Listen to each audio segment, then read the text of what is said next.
I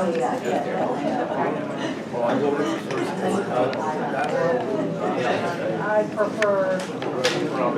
Well, very glad to be here. What I'm going to do is I'm going to run through kind of not too abbreviated, but an abbreviated basis, the presentation we made to the board for the July plan.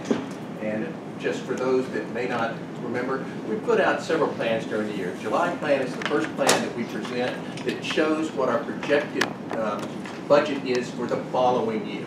Okay, so this is the first time that we put out a projected budget for 2017. It's also the first time that we go to a fourth year out, the new fourth year. So this is the first time that we're presenting our projections for 2020. It's also a time when we look to see where we think we are for this current year. So there's a lot that goes on. But again, it's preliminary. As we approach November, we put together our proposed budget for 2017. And also, we're starting to firm up some of the numbers as we go into the next year. We're putting out our savings target. We're putting out potential or projected or forecasted revenue increases, which as we get there, I just want to remind you that no fare or toll increase goes forward without first having public hearings, consideration, all sorts of things going in. But for financial plan projection purposes, I've got to put something in there. So we need to put it in place. And we also do think that just letting people know what the finances are and potential revenue solutions might be and expense reductions is really an important thing to do. So this is part of our planning process. So let's look first at where we were in February. February is where we take the budget that's approved by the board in December and then we just calendarize it. We take an annual budget and then break it down into months because a 28-day month really does have a significantly different impact on our operations than a 31-day month.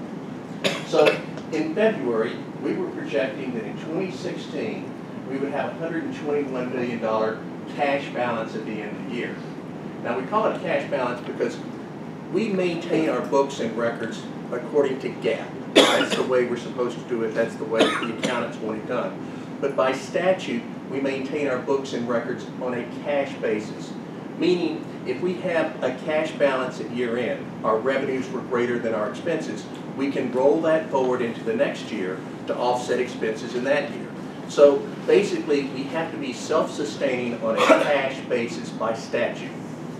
So what we were projecting in February is that we would end up this year with a cash balance of $121 million, roll it over into 2017, where basically we end up with a break even, which means that our expenses projected for 2017 were almost $120 million greater than the projected revenues.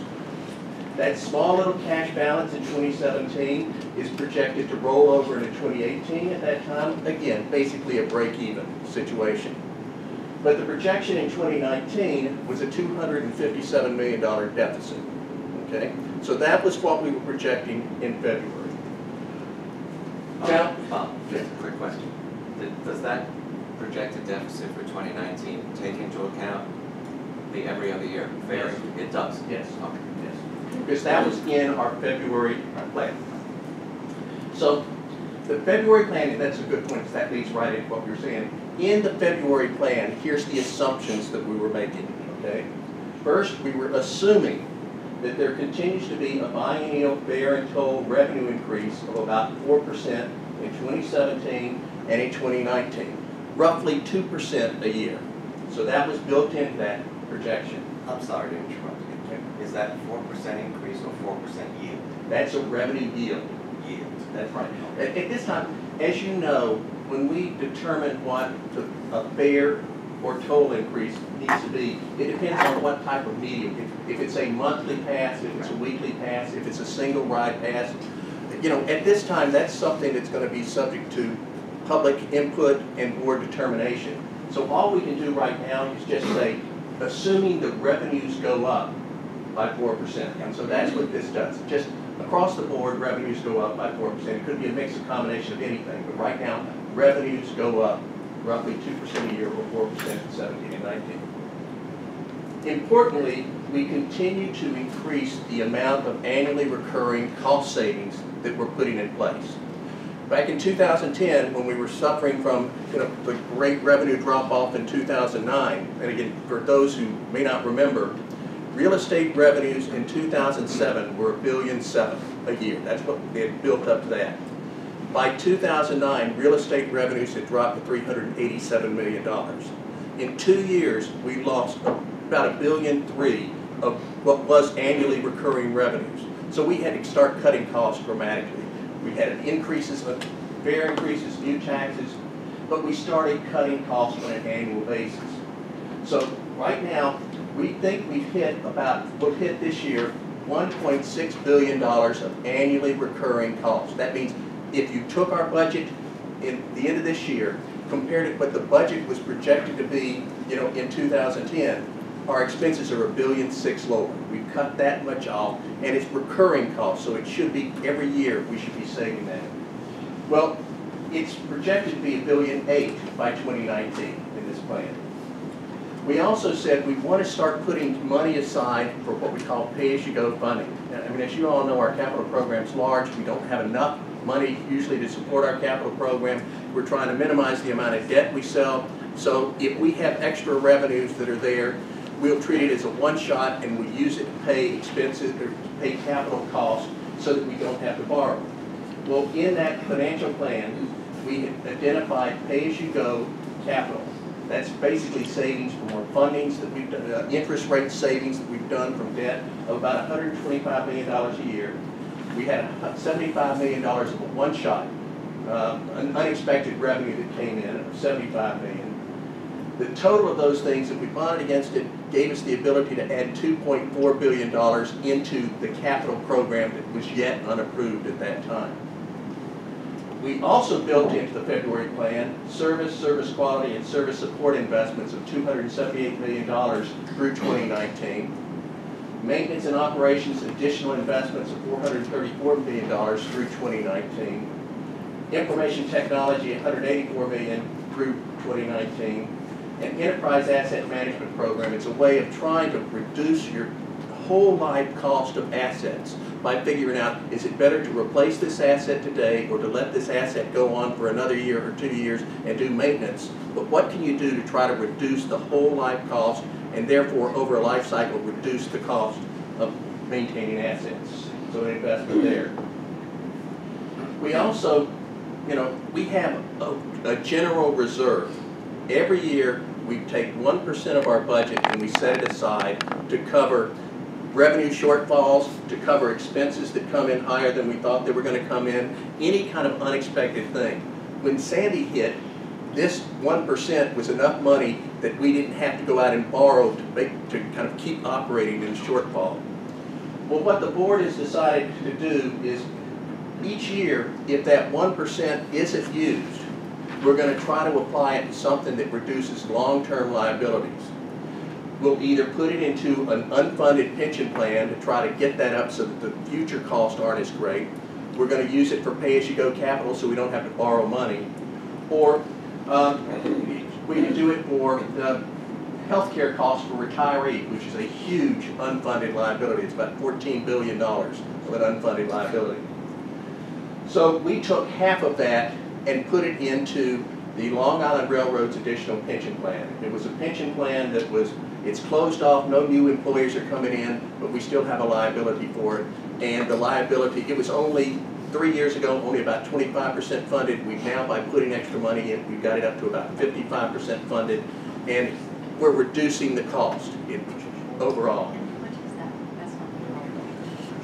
That's not the 12. No, well, no, that's our unfunded pension liabilities are probably more in the $8 billion, $9 billion range, depending on how you want to look at it. But it's the retiree health care cost that we're on the hook for, that we're not required to set money aside for. No, most governments don't. We have about $400 million that we have set aside for it. But it's right now about $14 to $15 billion is the liability, long-term liability for that. And that's just retirees. So let's see what's changed since February. Well, the most important thing is the 15 to 19 capital program was approved. I mean, this has been hanging out for a long time, and so we're happy that the legislature and the executive branch got together and approved what the board had submitted. Now, there's other changes, and some of these changes are positive and some of the changes are negative in terms of the bottom line. We did have better than forecasted 2015 results. We had significantly lower debt service, about $800 million. Some of it is real savings, lower interest rates, things that we've done, clever ways of cutting costs, but some of it is just timing. The fact that we didn't get the 15 to 19 capital program approved until we got halfway through 2016 means we weren't selling any debt during that period of time. We're still going to have to sell the debt for the program, but it's just outside the 4 years, so that's a timing issue. But we had lower energy forecasts, about $300 million. Higher toll revenues came in, about $166 million, and higher operating revenues. Mostly that is investments that come from our captive insurance company, PCAC. Changes or re-estimates worsening our results, higher health care, and also fringe benefit expenses, about $430 million. And the biggest impact there is workers' compensation. Workers' compensation is just growing. It's not just for us, it's across all governments. And it's something that we're really focusing on and trying to reduce those costs. But workers' compensation is significant. Higher pension estimates, $345 million. The city's actuary, who is in charge of NYSERS, New York City Employee Retirement System, which covers probably about 40 to 50% of our employees, redid his estimate of mortality, how long people are going to live. And people are living longer. And if you think about it, if people are living longer, that means they're going to be drawing on a pension for longer. So it means that we have to have more money set aside. So his estimates now that people are living longer is requiring us to put about $100 million more a year into the pension plan just for those employees. So the 50 to 60% of our employees who aren't covered by that estimate, we expect to see costs go up as we have to fund those. Lower fare box revenues, about $182 million. And that's really that we were seeing significant growth, as you're all aware, but the growth seems to be plateauing. Okay, it's not that it's going down, but the growth isn't as high as we had projected it to be, so that's a re-estimate. The net of all of those things, plus, minus, backwards, forwards, is about $843 million more favorable than we had projected for the 2015 to 19 period in February. So that means there's more money that's there. So let's see what we're doing. So here's the highlights, the 17 to 19 July plan. We're still forecasting, and again projecting. This is not a definite thing that's going to happen, but we are still continuing with the assumption that there'll be a 4% fare and toll revenue increase in 17 and a revenue increase in 19. So we haven't changed that. We had a lot of savings targets that we keep raising. You know, we say we're going to try to have $1.6 billion of annually recurring savings in 16 and $1.8 billion of annually recurring savings in 19. Well, every year we raise those targets because we just have to keep raising the bar so that we can try to continue to cut costs. Well, when we raise the bar, we don't necessarily know what we're going to do to save the money. We got to come up with initiatives. So of the unidentified initiatives that we had, we've got about 3/4 of them that we've now identified. Between February and July, we came up with ways of meeting those targets. But we've also increased our targets in the third bullet. We're increasing about $50 million a year. So it's an increase of $200 million by 2020. So by 2020, we're projecting that we will have cut $2 billion of annually recurring cost out of our budget. The debt service savings that we talked about earlier, we've identified $566 million that we're going to put in for additional capital. Now, this is for capital that's not in the currently approved capital program for a couple reasons. We all know that there's a number of things that we want to do that we may yet have to do. Things like 2nd Avenue subway acceleration, or station accessibility is something that's going to be very expensive for us. Get older buses in the fleet. There's things that we know we're probably going to have to spend money on, and so basically we're setting monies aside. Is this the additional investments? That would be additional So investment. what is it, what's improved customer experience? Oh, let me get down to that. $200 million. Yeah, let me get down to that. So then $200 million of pay-as-you-go funding accelerated by 3 years. That's just basically because we had better results at the end of 15 than we thought. It gave us cash that we can now use to put into our capital program, which means we don't have to borrow money, which means that we're saving about $39 million worth of interest. So again, anytime we can do something to avoid debt, we can save additional money. Now, what you just asked about, additional investments over the plan period, improved customer service are things that affect the rider, whether that's countdown clocks, and we'll show you some examples, countdown clocks on the B division, better signage on the trainage, better signage in the stations, improving the stations. Do you have a breakdown of that? We can get you a breakdown. I mean, that's system-wide, I mean, like no. Yeah, it's for system-wide, Right, so and there's Can we amounts. get a breakdown between the three different? Yeah, they can. 3 different groups. Who's Bill getting Allen could get you, because it's for every single, part of our system. It's not just for one. So, additional maintenance operation investments, 145 million, service support, 78, and safety and security, 46. So again, the numbers that you saw on the February plan, these are additive to it.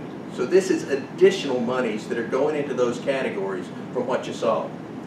So the sum and substance of all of this is where we were projecting a deficit in 2019. We've eliminated the deficit in 2019, but we do have a deficit projected for 2020. So this is the results. Again, the left side, the hash bar, is what we were projecting in February. The solid bar is what we're projecting now in July. So projecting better results in 16, that rolls over to address deficits in 17, giving us a small balance in 28. That rolls into 2018, where revenues are still slightly higher than expenses, so we got a balance of 68.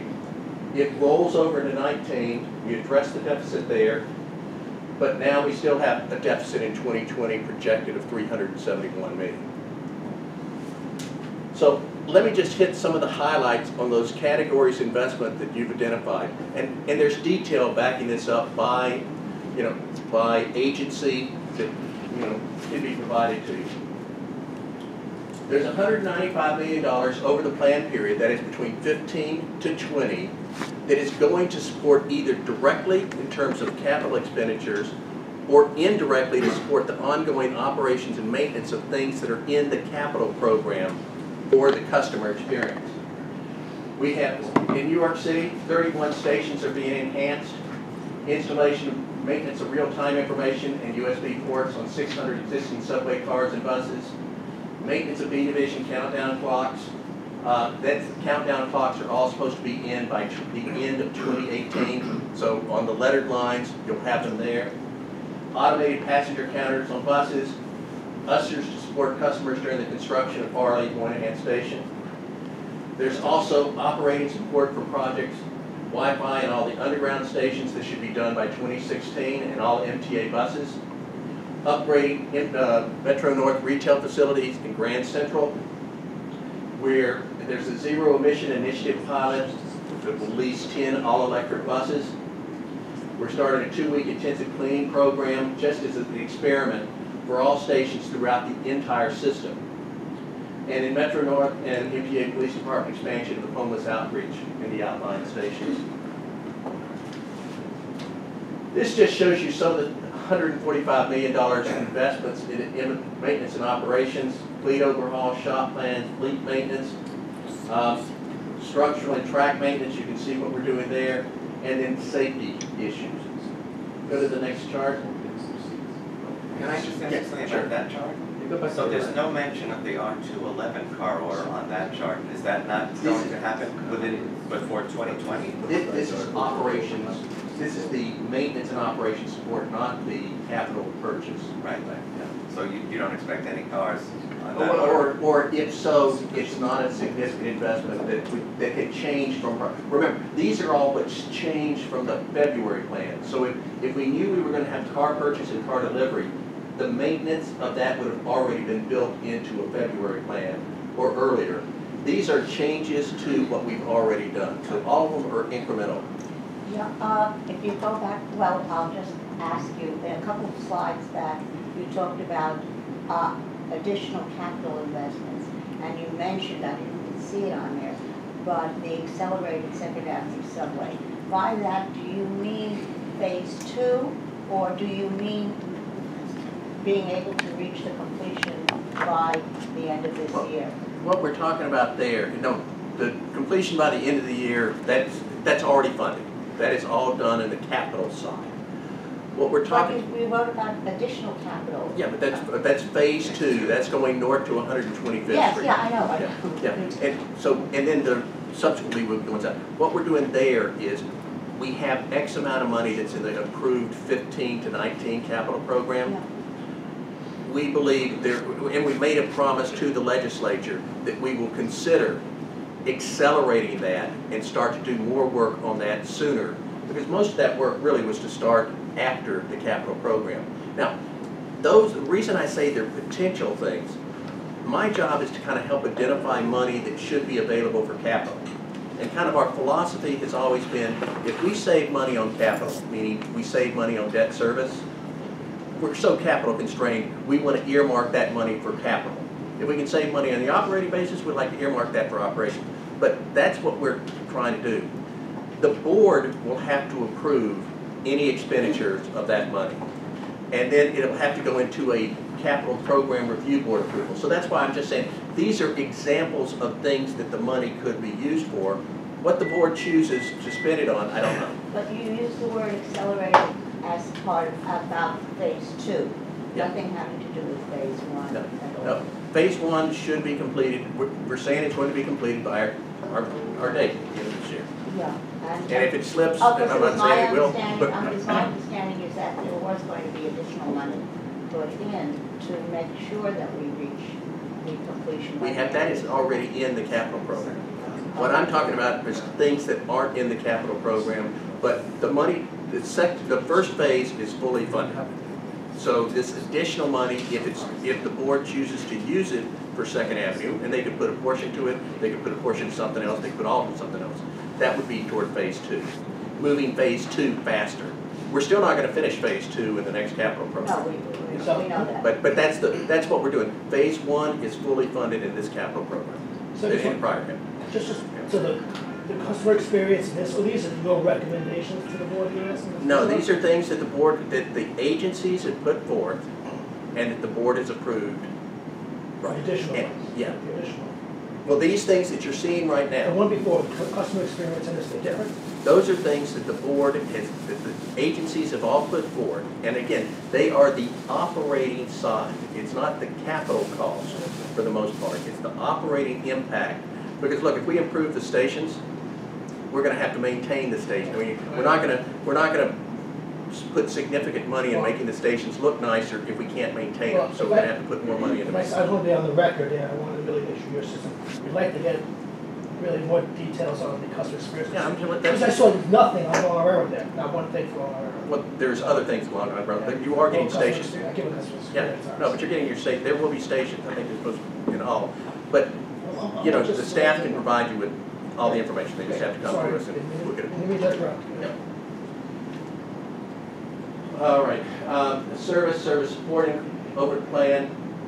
The MTA bus will provide SBS routes on the indicated routes, year-round Greenport weekend service in the North Fork, platform service adjustments. And you know what platform service is, and if you don't, platform service is something that we are not required to go for public hearings on.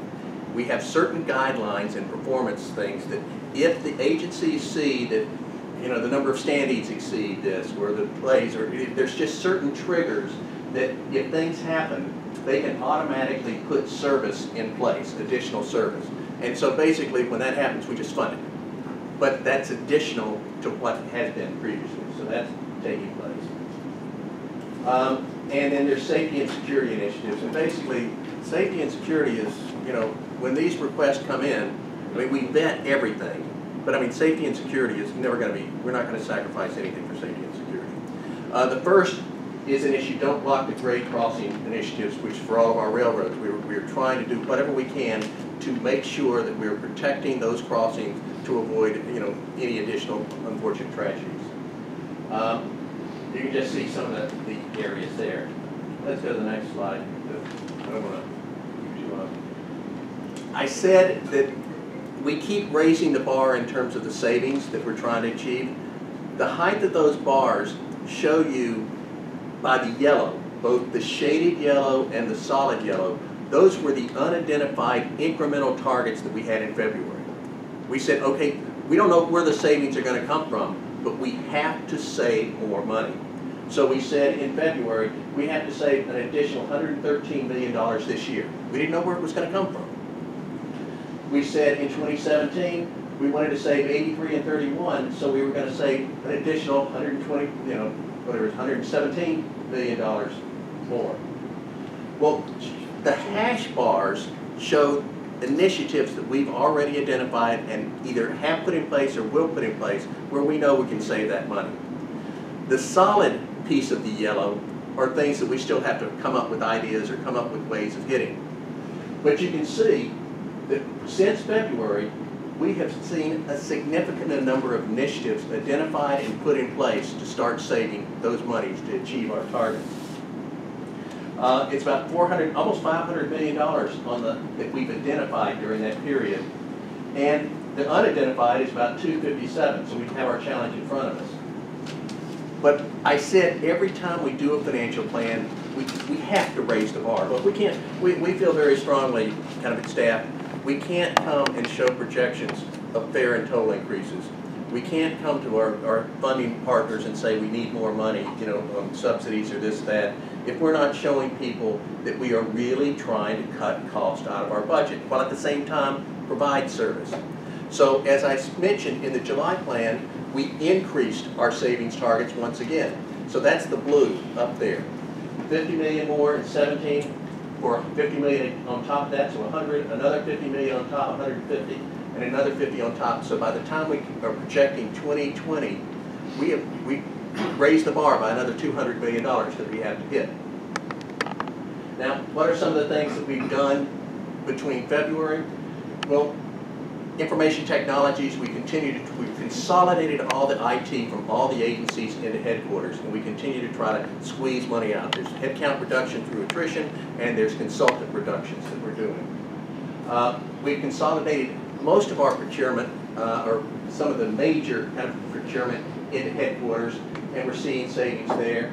Paratransit savings, retiree prescription costs. There's a federal program, it's called EGWIP, which sounds like something you keep in your refrigerator, but it's an employee group waiver program, which basically, if we can provide the same type of coverage that the federal government will provide through, I think it's Medicare Part D, they will give us a subsidy to help offset the cost. Well, you got to go through a kind of a process to do that. We did it, and that's generated some additional savings. So I said we've been increasing the savings targets every year.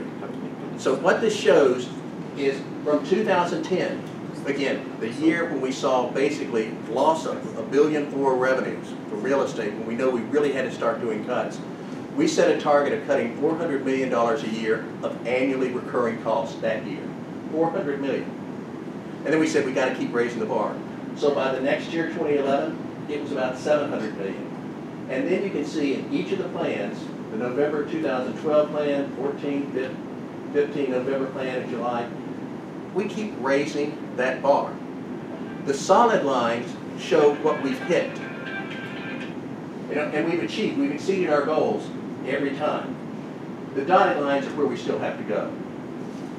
So as you can see, by 2020, our target is almost $2 billion. One on this, I have concern on evaluating where those cuts come from. Because the experience on IT is the cuts have not been successful. I'm wondering, does audit, or whether it's the BSC, these consolidations, are they helping to make everybody else be more productive, or are they actually causing, in the case of IT, staff to be down for several days, or in our case, weeks, because efficiencies have been made, but they may be made in that department, but they're causing inefficiencies elsewhere. I'm Is there- not aware of your inefficiency of your staff down for 2 weeks, but no, IT is basically. Well, I'm just wondering if there is any coordination where audit Yes. watches Yes. the slim downs to look at it in a comprehensive way rather than just one department, and that one department influences everything. Everything is, IT is consolidated now. There's certain IT-related functions that may still be in the agencies, but audit has been very much involved, internal audit has been very much involved in So everything over we're doing. time, they assess whatever Well, glitches and here's our problems. problem. When we were doing significant cost cuts, IT was an area that got cut. Right, right. And that's what, we're not doing that anymore. The consolidation, I'm investing more, you saw on an earlier chart, I'm investing in IT. But what I'm trying to do is I'm investing in smart IT. We have 600 applications that are out there. An application, every agency wanted to have their own program, every agency wanted to have their own this, every agency wanted to have their own that, and then they wanted an application that supported this. Well, that application is not, it's not standardized. I can't use it somewhere else, but I have to have IT people who maintain an application. What we're trying to do now is standardization. And my mantra on this and through the BSC and everything else is standardization, standardization, standardization. Just because you've done it a certain way for 10 years doesn't mean it's the best way to do it. And if we can standardize, we can eliminate a lot of the headcount that we have in terms of maintaining a system for you, which you can't use, but you should be able to do something if you just kind of get together and get your business processes together. It may be it's not 95% of what you used to do, but 95%, if it's 95% across the board, means that we have more money that I can put into something else that's business helpful and useful. So our goal is to get down to about 150 maybe systems applications. We're investing in IT, it is happening. Again, internal audit is looking at it. That's all, yeah, thinking that there's a partnership there. As a reduction to a department happens, there's another department keeping an eye on the success of that. Well, basically, we get IT, we get audit to look at, anytime we're doing a consolidation, audit typically comes in to kind of help us establish what's the appropriate headcount in a consolidated fashion. What should we do in terms of personnel? Is it a lift and shift from one area to another area? Is it having people post for new jobs? But audit is very much involved because, this IT is so critical to everything we do to have it. So where are we now?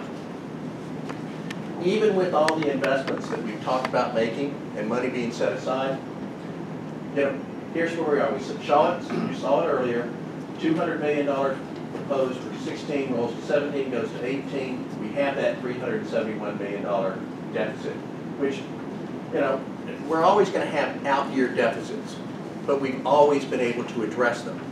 That's just the nature. Our costs keep growing faster than our revenues and growing faster than we want to raise our fares and tolls. So it's always going to be that. Our job through things like the cost cutting is to try to get it down. So I want to piggyback on something that Ellen said and you started to answer. Again, we shouldn't get lost in the translation of some of the initiatives don't work. We need to look back and see whether these efficiencies created other inefficiencies. But you mentioned BSC at prior meetings with us or other people from finance, and we've asked hard questions about